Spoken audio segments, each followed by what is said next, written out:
à tous, merci de nous retrouver pour le portrait de la semaine sur BFM Paris. Malaise dans la police. Cette semaine, les policiers franciliens ont exprimé leur colère après les propos d'Emmanuel Macron sur les contrôles aux faciès. Une sortie présidentielle qui vient s'ajouter au manque de reconnaissance ressenti dans la police, régulièrement prise pour cible dans les manifestations. Reste que le maintien de l'ordre a pu poser question ces dernières semaines. L'évacuation musclée de la place de la République, l'arrestation de Michel Zeccher. Mais au-delà de tous ces événements, quel est le quotidien des policiers franciliens ? Comment vivent-ils cette défiance d'une partie de la population? C'est ce que vient nous raconter Jérôme Jiménez, 42 ans, délégué du syndicat UNSA Police pour le Grand Paris. Il est notre invité. Bienvenue dans Paris Talk.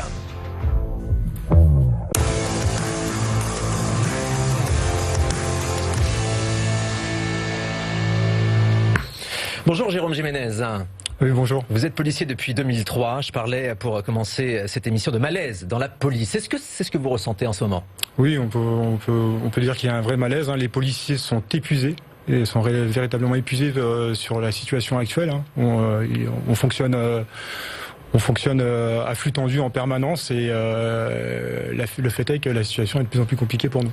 Quand Emmanuel Macron aborde le problème des contrôles aux faciès dans son interview à Brut la semaine dernière, c'est une goutte d'eau qui fait déborder le vase? Oui, les policiers en sont révoltés, ils ont été choqués de ces déclarations, tout simplement parce que, à titre personnel, je n'ai jamais été témoin de contrôles aux faciès.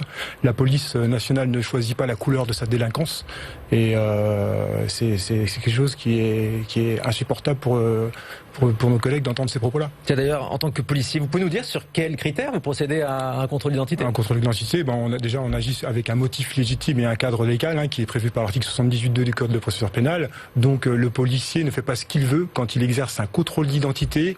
Il est dans l'exercice de ses fonctions, il intervient toujours avec un motif légal. Donc on ne fait pas ce qu'on veut et voilà, c'est très important de le dire. Pourtant, Jérôme Jiménez, certaines personnes se font contrôler plus souvent en raison de leur couleur de peau, par exemple. C'est pas une légende. Non, c'est pas une légende, mais on peut être amené à contrôler 2-3 soirs de suite les mêmes personnes. Peut-être qu'elles procèdent à un trouble à l'ordre public et on a peut-être des doléances des riverains qui font que on va contrôler en permanence les mêmes individus en bas de certains immeubles ou autres. Il n'y a pas de racisme dans la police ? Je ne vais pas vous dire qu'il n'y a pas de racisme, mais la police, elle est à l'image de la société actuelle. La France black blanc beurre. Si vous venez dans un commissariat, regardez un équipage de police, comment il est composé. C'est un peu triste de résumer les policiers au fait que les policiers sont tous racistes. Comment vous réagissez à l'interpellation très musclée de Michel Zeccher dans le 17e arrondissement dernièrement? Alors, les images, en toute honnêteté, elles m'ont choqué. Je crois qu'il faut le souligner. En revanche, il y a quand même une instruction en cours. Il y a des collègues qui sont placés en détention provisoire. Ils sont sous le coup d'une enquête administrative également. La justice rendra sa décision quand le dossier sera finalisé. Et, voilà, j'attends de voir ce qui sera dit. Et les policiers, ils craignent l'IGPN, les sanctions disciplinaires, elles existent? Bien sûr. Il y a très peu de policiers qui souhaitent un jour être confrontés à l'IGPN.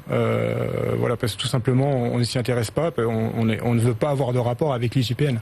Moi, j'aimerais que vous nous racontiez un petit peu votre quotidien en tant que policier en région parisienne.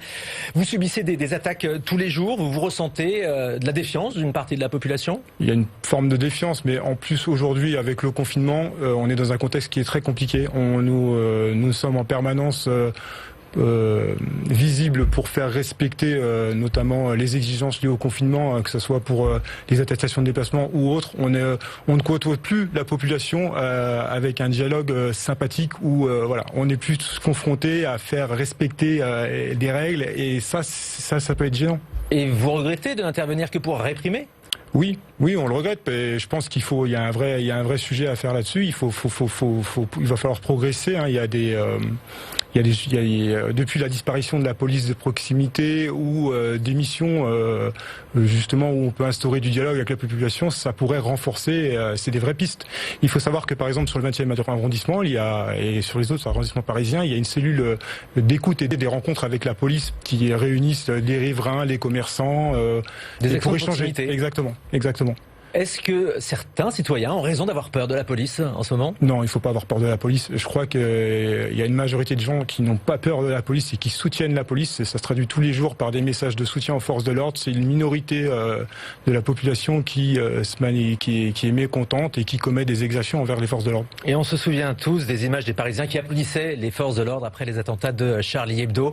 C'était en 2015. Qu'est-ce qui s'est passé ces 5 dernières années? Aujourd'hui, si on en prend en résumant succinctement, on ne montre que des images de policiers qui font respecter l'ordre public. Nous avons été mis sur le devant de la scène pour faire contre la réforme des retraites. On a aussi on a participé au mouvement des Gilets jaunes depuis octobre 2018. On est que sur des manifestations ou des missions d'ordre public. Il faut savoir qu'en France, il y a des milliers d'interventions tous les jours de police secours qui se passent très bien.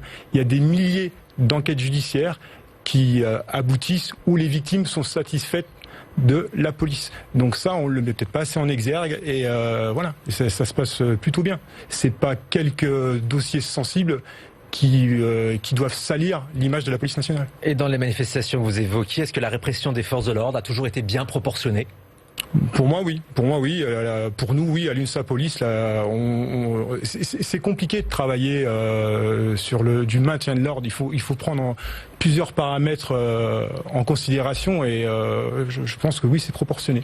Le slogan ACAB, qui veut dire tous les flics sont des salauds, qu'on voit partout dans les manifestations, il vous inspire quoi, vous, en tant que policier? Mais il est désolant. Vous imaginez bien que quand on est père de famille, c'est triste d'être confronté à ce genre de slogan. La tenue prochaine d'un Beauvau de la police, annoncé par Emmanuel Macron pour améliorer vos conditions de travail, consolider ce lien avec les citoyens. Vous en attendez quelque chose?